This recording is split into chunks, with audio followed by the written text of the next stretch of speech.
satu hal yang saya ingin sampaikan terlebih dahulu bahwa saya turut prihatin terhadap korban yang mengalami kasus pelecehan seksual dan saya menentang dengan keras adanya kasus pelecehan seksual khususnya di perguruan tinggi. Dan juga memandang kasus ini kita juga harus mengingat KJJ bahwa peristiwa ini baru ditetapkan oleh surat SK Rektor yang menyatakan bahwa BEM UI ini terbukti bersalah dan mendapatkan hukuman skor selama 1 semester. Kalau kekerasan seksual itu adalah suatu hal yang keji ya KJJ. Kalau dirasa hanya 1 semester saja saya rasa kurang efektif untuk membuat efek jera, apalagi beliau ini memegang suatu jabatan krusial. Sulit untuk kita benar-benar tahu kapan trauma akibat pelecehan seksual itu yang dimiliki korban dapat sembuh.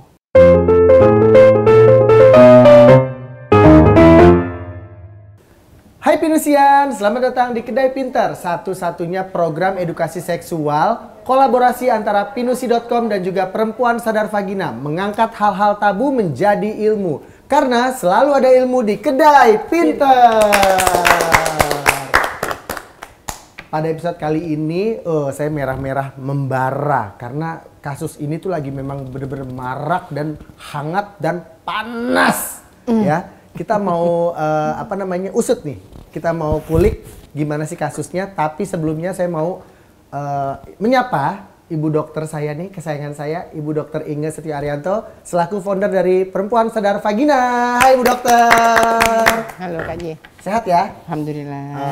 Aman? Alhamdulillah aman. Pasien masih banyak? Oh lancar ya? Sampai tadi kan terlambat kan? Iya sampai terlambat, aduh. Tapi nggak apa-apa, kita tungguin untuk Bu Dokter Inge ya. Dan salah satu narasumber kita juga seorang legal consultant dari Perempuan Sadar Vagina, yaitu Dafarel Derby Syahreji SH. Halo bro. Halo Kak JJ. Sehat ya? Alhamdulillah, ketemu lagi Kak JJ. Makin sibuk. Aduh Pak pengacara makin sibuk. Amin. Pengacara muda. Tapi jangan sampai kayak Bang Hotman Paris begini-begini doang ya. Nama besarnya nggak apa-apa. Iya, kayaknya nggak apa-apa. Tapi sensasi jangan ya. Jangan. Oke, pada episode kali ini kita akan membahas tentang Ketua BEM UI lakukan kekerasan seksual. Apakah cukup hanya diskor saja? Apakah harus ditangani lebih lanjut? Apakah harus sampai dikebiri? Aduh. Ini kita mau usut ya, mau kita bahas. Yuk kita bahas dari awal untuk ke Bu Dokter dulu nih. Ayo kita bahas dulu yuk. Mana yuk? Yuk Safira. Aduh. Akhir-akhir ini sebuah kasus yang melibatkan ketua nonaktif BEM UI yang terbukti melakukan kekerasan seksual dan kini mendapatkan sanksi hukum administrasi berupa skorsing selama 1 semester. Menurut Dafarel, apakah hukuman ini dirasa cukup mengingat rasa trauma korban yang tidak akan hilang? Oke Kak JJ, ini sebenarnya isu yang lagi panas nih, lagi rame diperbincangkan. Cuman satu hal yang saya ingin sampaikan terlebih dahulu bahwa saya turut prihatin terhadap korban yang mengalami kasus pelecehan seksual dan saya menentang dengan keras adanya kasus pelecehan seksual khususnya di perguruan tinggi.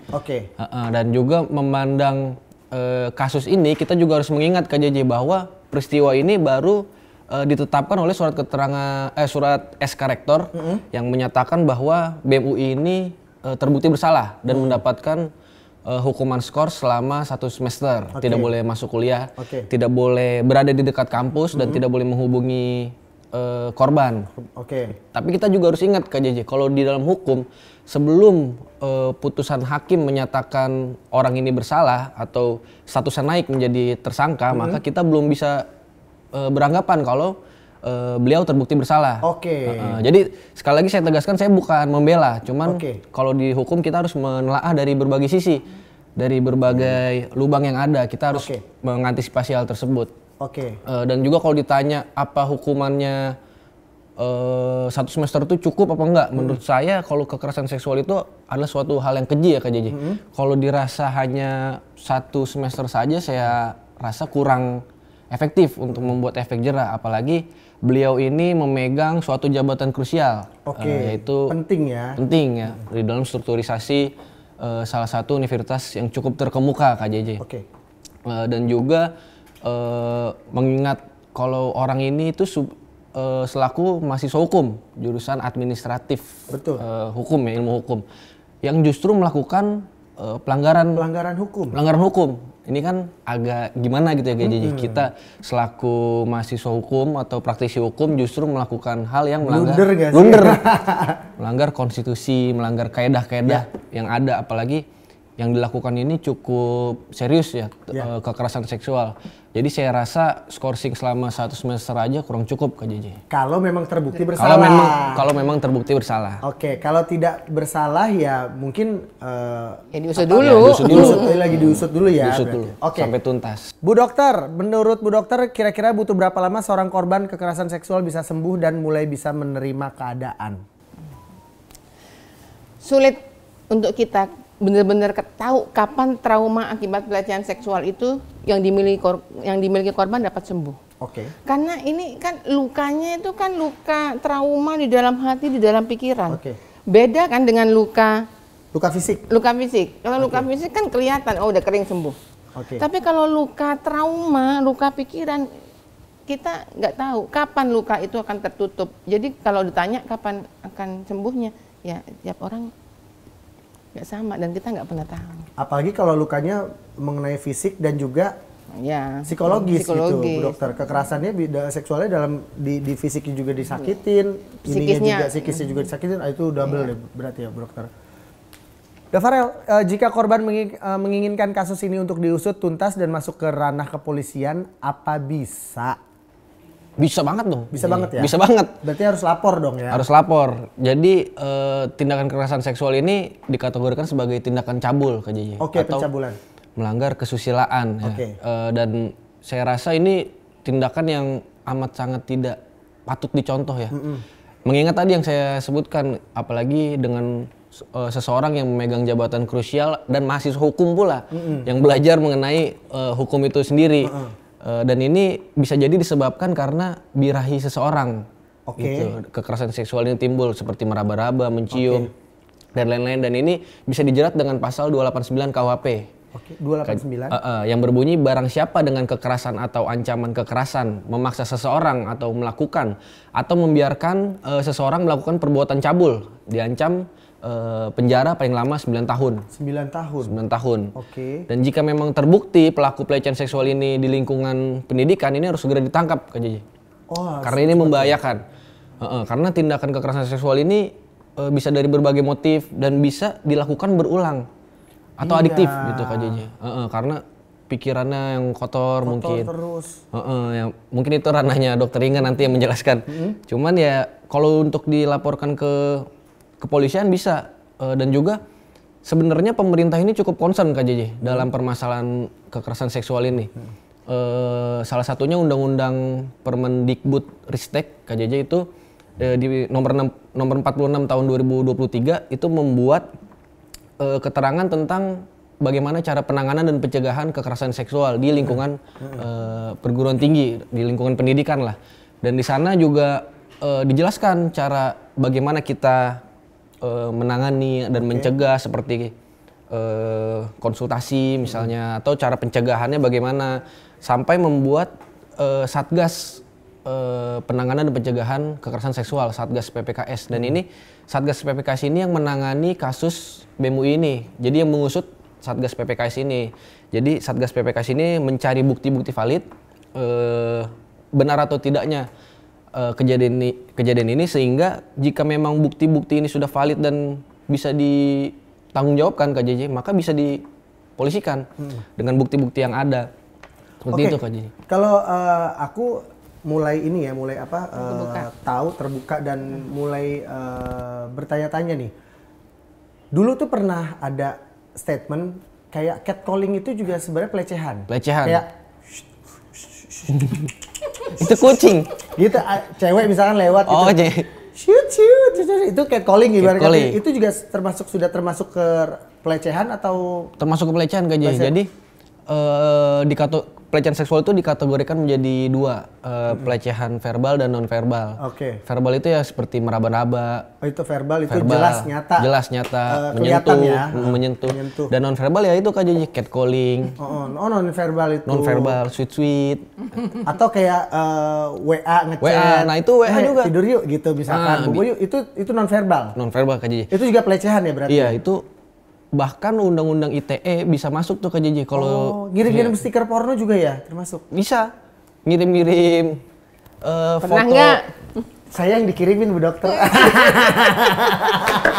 foto-foto kelamin misalnya Kak Jeje. Kelamin, misalnya kita nggak nyebut institusi dan menyebut orang ya, misalnya ada mahasiswa dengan dosennya. Dosennya godain. Dosen ngirimin itu. Misalnya motifnya untuk menambah nilai. Jadi kan ada tuh relasi kuasa Kak Jeje, di mana perempuan ini kita kan mengkulturisasi budaya patriarki. Oke. Di mana perempuan itu selalu menjadi orang kedua Kak Jeje. Menjadi orang yang selalu lebih lemah dibanding laki-laki. Apalagi misalnya dalam lingkup pendidikan ini antara dosen dengan mahasiswa. Dosen punya kuasa lebih dibanding perempuan. Bisa jadi misalnya perempuan ini mau dapat nilai lebih. Ini cekin sama saya. Bobo bareng saya. Gimana? Bobo sama siapa? Dosennya siapa? Nah itu termasuk pelecehan seksual. Itu banyak banget cerita-cerita seperti itu banyak pelecehan seksual termasuk. ya? Oke, Bu Dokter, menurut Bu Dokter apa faktor terbesar seseorang melakukan kekerasan seksual? Faktornya apa yang paling besar? Yang pasti ada korban yang mudah ditaklukkan. Oh iya. Iya dong, ada korban yang mudah ditaklukkan. Yang kedua ya tadi kata Dafarel SH, ada ketidakmampuan untuk mengendalikan libido. Oke, hawa nafsu. Hawa nafsu. Selanjutnya pernah jadi korban. Oh gitu, dia pernah jadi korban dan dia sekarang pengen Iya. ada orang jadi korbannya dia. Gitu. Yang keempat, dia pernah menjadi witness, menyaksikan kekerasan seksual. Oh di depan matanya Iya mungkin, dong, jadi terekam masuk. Oh apalagi Bu Dokter? Selanjutnya punya kuasa, kata tadi. Punya kuasa, punya jabatan, punya kekayaan atau apalah itu ya segala macam. Selanjutnya sistem patriarki. Patriarki. Oke, ngerasa dia pria ini. Oh, tapi jangan salah loh Kak Ji. Wanita Hari gini banyak orang karena sistem patriarki dianggap perempuan itu jadi korban. Justru banyak sekarang sebetulnya yang laki-laki itu jadi korban. Suami-suami itu jadi korban revenge porn. Oke. Padahal sebetulnya ini pelakunya ini yang perempuannya. Karena si suami ini nggak mau, akhirnya dibilang saya korban pelecehan. Padahal sebetulnya yang dilecehkan sama suami. Playing victim berarti. Playing victim. Oke. Selanjutnya ketergantungan nafsa dan alkohol. Oh iya. Makanya itu narkoba itu jauhi narkoba, jauhi alkohol, dekati war. Selanjutnya fantasi seksual. Oh iya berpunya fantasi seksual, makanya dia begitu ngelihat padahal gitu-gitu aja, tapi karena fantasinya kepengen kapan-kapan dia merasakan dengan yang sambil seperti itu. nyambuk-nyambukin sambil ngiket-ngiket ya Bu Dokter. Oh lu mah hewannya soalnya lu. Next kecanduan porn. Oke, kecanduan. Dan yang terakhir ini penting ini. Hubungan dalam keluarga yang kurang harmonis. Nah, misal si dosen kata tadi itu di rumah tangganya nggak harmonis. Ini ada. Nah, itu masuk kekerasan seksual. Misalnya juga tadi mahasiswa atau mahasiswi di rumahnya dia rumah tangga orang tuanya broken home. Ya, di luar dia bisa jadi pelaku kekerasan seksual. Jadi kalau saya ngomong hubungan rumah tangga yang kurang harmonis itu relasi suami istri dan anak orang tua. Untungnya saya lulus SMA langsung berkarir di dunia entertain. Kalau saya masuk kuliah, saya godain dosennya. Dosen. Laki perempuan dosennya. Dijelasin udah. Perempuan. Dikatakan bahwa pelaku ini merupakan mahasiswa Fakultas Hukum Jurusan Administrasi Hukum UI. Bagaimana pandangan Dafarel terhadap orang yang sangat mengetahui hukum berjalan namun ternyata justru menjadi pelanggar utama dari hukum itu sendiri? Yang tadi dibilang dia ngerti dan dia lagi pelajarin, justru malah dia jadi pelaku. Gimana tuh menurut Dafarel? Ya memang saya amat sangat disayangkan ya Kak Jeje. Oh boleh. Karena panas ini. Panas Kak Jeje. Ya karena orang yang justru belajar ilmu hukum, yang mengerti kaidah ilmu hukum justru melakukan hal yang mencoreng nama pribadi dan nama institusi.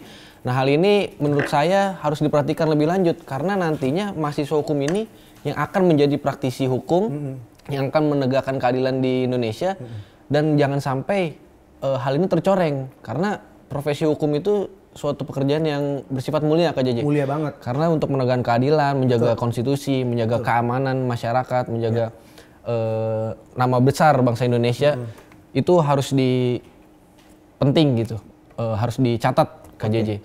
Juga yang tadi saya bilang, Ketua BEM ini memiliki jabatan yang cukup penting, gitu, Kak JJ, sebagai BEM. Dan dia mencoreng nama baik BEM itu sendiri, walaupun memang dari universitas itu sendiri. Nah, hal ini yang menurut saya amat sangat tidak bisa ditoleransi, Kak JJ. Oke. Luar biasa. Nah, untuk Bu Dokter, apakah pelaku kekerasan seksual ketika sudah dihukum dan diadili akan ada kemungkinan lagi nih melakukan kasus yang kedua, ketiga, dan seterusnya? Oh iya. Pasti ya? Iya. Apalagi kalau faktor penyebabnya nggak dikelola. Misalnya dia udah dihukum ini. Misalnya penyebabnya karena libido. Oke. Loh, memang Kak J, bagaimana kita untuk bisa mengubah mindset tentang libido itu nggak gampang loh, Kak J. Itu ada treatmentnya. Treatmentnya itu bukan cuma psikolog, bukan. Psikiater pakai obat. Bagaimana caranya ini, cara berpikir dia, bagaimana hormon yang banjir ini. Hormon karena dia bisa seneng, kalau pengen endorfinnya keluar. Apa namanya, itu harus ada intervensi obat. Jadi memang ya setelah dihukum ya dia harus pergi ke psikolog, psikiater. Oh, terapi juga ya? Terapi, dilihat apa penyebabnya nih. Kan tadi udah banyak tuh penyebabnya, ada nafsu, ada ini hubungan keluarga. Nah, kalau hubungan keluarga ya bukan dia aja ya, keluarganya diterapi, lingkungannya. Oh iyalah. Apalagi kalau pas dia udah dihukum, masuk sana, oh dia dapat seksual yang gratis. Situ nggak boleh banget, serem banget itu di situ tuh. Aduh. Ya, tapi kita nggak bisa nutup mata loh ya. Iya. Di dalam sana itu. Oh, bisa kali kita angkat kapan-kapan, Bu Dokter. Oh iya, next ya. Ya. Kayak ya aktivitas seksual di penjara itu mungkin Dafarel kan SH, lawyer, kasus-kasus di dalam penjara tuh pasti tahu banget. Ini saya mau bagi ya. Nah, kemarin kami PSP ini membagikan ilmu untuk apa namanya? Napi. Untuk warga binaan perempuan di lapas perempuan. Oke. Jadi ya dia bertanya sama PSP, Dok, yang namanya hasrat kan wajar ya. Dok, saya biar misalnya ini biar kalau kepengen saya pakai toy sex, Dok. Saya kadang makanya kalau di sana itu bawa sikat gigi itu kan nggak boleh ke dalam ini karena suka buat ngocok. Terong. Ya itu memang kejadian. Kalau saya pakai toy sex gimana? Ya kan nggak apa-apa ya namanya. Tapi kan ada syaratnya biar nggak infeksi. Makanya belajar ke PSP. Nanti kita kulik itu di episode mungkin next kita kulik lebih lengkap ya, Bu Dokter ya. Kehidupan seksual dalam penjara. Mungkin. Aduh, dapat lagi kan tuh tema-temanya. Dafarel, apakah seorang mahasiswa hukum yang melakukan pelanggaran hukum suatu saat nanti bisa bekerja di bidang hukum atau tidak? Dan kenapa? Kayak misalkan dia lagi sekolah pengacara nih, terus dia ngelakuin hal itu seperti itu, masih bisa nerusin apa? Kalau terbukti bersalah, Kak Jaji, misalnya diputus di pengadilan, dia bersalah, ya masuk penjara nggak bisa kerja dong, Kak Jaji. Mungkin maksudnya tuh kalau dia udah berbelit-belit, Kak Jaji. grogi lihat Kak Jaji. Aduh, loh, kok kecuali kalau dia udah keluar lapas, Kak JJ, misalnya sebagai mantan napi. Nah itu bisa lanjutin nggak? Bisa, Kak JJ, karena kita harus ingat juga di lapas itu kan lembaga permasyarakatan. Kita di lapas itu memang ada orang yang bersalah, orang hilaf melakukan suatu tindak pidana atau kekerasan yang seksual itu. Dia di lapas itu kan dia dibina, Kak JJ, untuk menjadi manusia yang lebih baik. Bahkan di lapas juga diajarkan cara bekerja, cara bersosialisasi, cara berorganisasi. Nah ini yang membuat nanti seorang yang pernah masuk penjara ini ketika lepas dari penjara, keluar dari penjara bisa mendapatkan pekerjaan. Jadi ia masih dianggap sebagai warga negara karena beliau tetap warga negara Indonesia yang menjadi tanggung jawab negara dan memiliki hak dan kewajiban yang sama dengan kita. Cuman memang mungkin nanti akan lebih sulit, ke JJ, karena ada image, ada track record. Kayak kita mau daftar kerja kan biasanya ada SKCK. Mau daftar-daftar. Ternyata dia udah ada itunya, udah ada track record. Gitu, nah itu mungkin yang akan lebih susah, Kak JJ. Jadi tetap bisa kerja, cuman lebih sulit aja mendapatkan pekerjaan Kak JJ. Oh begitu sulit. Lanjut, Safira. Untuk Bu Dokter, dikatakan bahwa pelaku kekerasan ketua BEM UI ini diwajibkan mengikuti konseling psikologis oleh pihak kampus. Menurut Bu Dokter, apakah ini cara tepat agar pelaku jera atau ada kemungkinan untuk melakukan kesalahannya lagi? Menurut saya ini sangat tepat. Tepat ya? Jadi kalau konseling itu tepat. Karena dengan konseling nanti dilihat penyebabnya apa. Terus nanti psikolog atau psikiater itu akan memberikan sugesti-sugesti kepada si pelaku bahwa apa yang dikerjakan itu salah. Karena itu tidak sesuai dengan bla bla bla bla. Dan itu nanti secara tidak sadar masuk ke alam bawah sadar. Iya ya. Karena dengan saya melakukan itu melanggar norma, itu berimbas negatif untuk saya sehingga saya berikutnya dia akan jerak. Dan dia oh iya. Jadi tepat banget. Dan satu caranya ini kali ya Bu Dokter, nikahin kali ya. Nikahin nih maksudnya ya kalau yang jomblo, maksudnya yang single ya udah langsung kasih pasangan biar nggak ngelakuin di luar-luar gitu. Loh, tapi enggak juga Kak J. Enggak juga. Misalnya dikasih pasangan Kak J. Tapi yang tadi itu fantasinya atau libidonya iya juga. Dia nggak bisa itu nggak dikelola. Tetap aja. Itu dia tetap akan jadi pelaku kekerasan seksual, bukan. Karena untuk menikah itu ada kelasnya. Oh iya. Ada ilmunya. Kamu kapan juga. belajar? Saya juga perlu belajar tuh karena saya belum menikah. Belajar nikah. Dafarel, apa yang ingin Dafarel sampaikan nih sebagai orang yang mengerti dan berada di bidang hukum, sebagai sarjana hukum Dafarel, namun ternyata malah menjadi pelaku utama dari pelanggaran hukum yang dilakukan buat orang-orang di luar sana nih? Yang ingin saya sampaikan kepada orang yang sangat mengerti hukum, belajar hukum, namun justru menjadi pelaku utama dari pelanggaran hukum adalah Anda harus ingat bahwa Anda itu nanti menjadi praktisi hukum yang berwibawa, punya kebijaksanaan, punya citra diri yang harus dijaga. Apalagi dengan menyandang status mahasiswa hukum Kak JJ, ya malu loh. Kita melakukan hal yang justru melanggar hukum. Iya. Percuma kita belajar dulu, belajar asas-asas, belajar kaidah, belajar norma yang berlaku di Indonesia, tapi kita justru melanggar dan hal tersebut. hafalin apa namanya undang-undang, ini undang-undangnya gitu. Karena kita dari awal kita masuk kuliah tuh Kak JJ, kita sudah ditanamkan dalam diri kita buat ya kita harus taat kepada peraturan yang ada. Itu mahasiswa hukum selalu dididik seperti itu Kak JJ. Dulu sebelum saya kuliah Kak JJ, saya naik motor nggak pernah pakai helm, kebut-kebutan. Terus melawan arah, itu saya ngelakuinnya nggak secara sadar dan saya nggak merasa bersalah Kak JJ. Bonceng 3 kayak Bonceng 3, gitu. Mending 3 Kak JJ, 4 saya dulu. Ya? Sebelum masuk ke hukum. Fakultas hukum ini, Semenjak saya kuliah di hukum, saya jadi tertanam rasa di diri saya kalau melakukan kesalahan tuh saya kayak nggak sholat 5 waktu.